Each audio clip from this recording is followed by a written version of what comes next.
Just off the western coast of Malaya and about 400 miles northwest of Singapore lies Penang, officially known as Prince of Wales Island. It is an important link in Great Britain's chain of empire and a principal port of entry to the Malay Peninsula. The capital and largest city on the island is Georgetown, with about 160,000 inhabitants, the majority of whom are Chinese. The harbor of Georgetown is noted for its colorful conglomeration of boats from all parts of Malaya.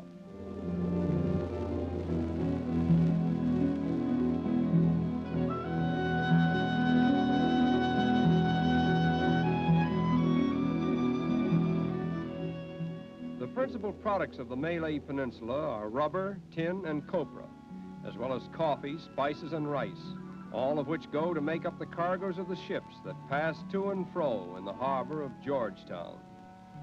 The white circles that are painted on the bow of this boat are the natives' idea of eyes, which permit the boat to guide itself in time of trouble. Perhaps the only railway station in the world through which a train never passes is this one at Georgetown. The railway terminus is on the mainland, and all passengers must use ferry steamers to connect with their trains. Of all the strange cargoes that have sailed into this harbor, the oddest were those of the Yankee clippers that carried cargoes of ice to Penang over a century ago. Even today we may see here ships that are not unlike the Yankee clippers of old.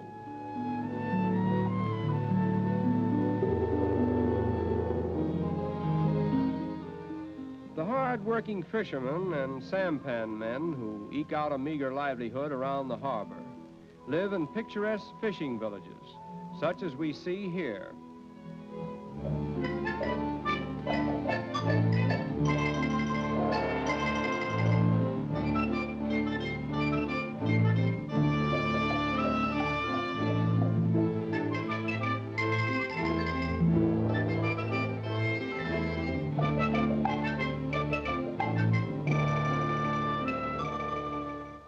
On the busy docks of Georgetown, we find a mixture of Chinese, Malays, and East Indians, the most aggressive of whom are the Chinese. The Tamil and the Hindu add to the stock of local labor.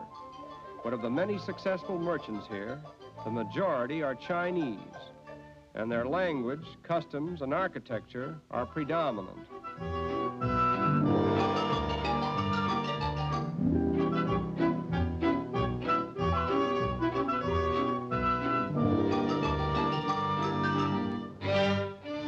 Traffic policemen of Georgetown actually wear wings. This odd custom, however, was not so much of a heavenly thought as an earthly one, for the intense heat of Penang inspired it, so that the policeman on a hot day need not overexert himself in guiding the traffic. If one could read the signs on the front of these buildings, one would realize that in this part of Malaya, it is the Chinaman who is the merchant, the farmer, the architect, and the financier. Jinrikishas are the taxi cabs of Georgetown, and their owners take great pride in decorating them with artistic designs. On a meager diet of rice and dried fish, a rickshaw coolie can trot for miles under a tropical sun and keep it up as long as he can find passengers to pay his modest tariffs. Among the many interesting events that come and go in the course of a day is the Chinese funeral procession, adding color and music, but no outward sign of grief to the traffic of Georgetown.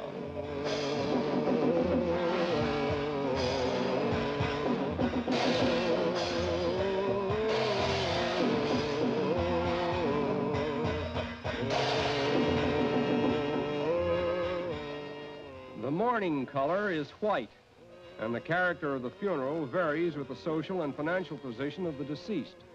Funerals are of great importance to the Chinese, and no sacrifice is too great for a son to make in behalf of his deceased parents.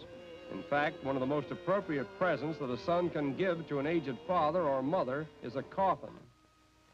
Most of the native Malays are Mohammedans, and they would suffer crucifixion sooner than deny their faith.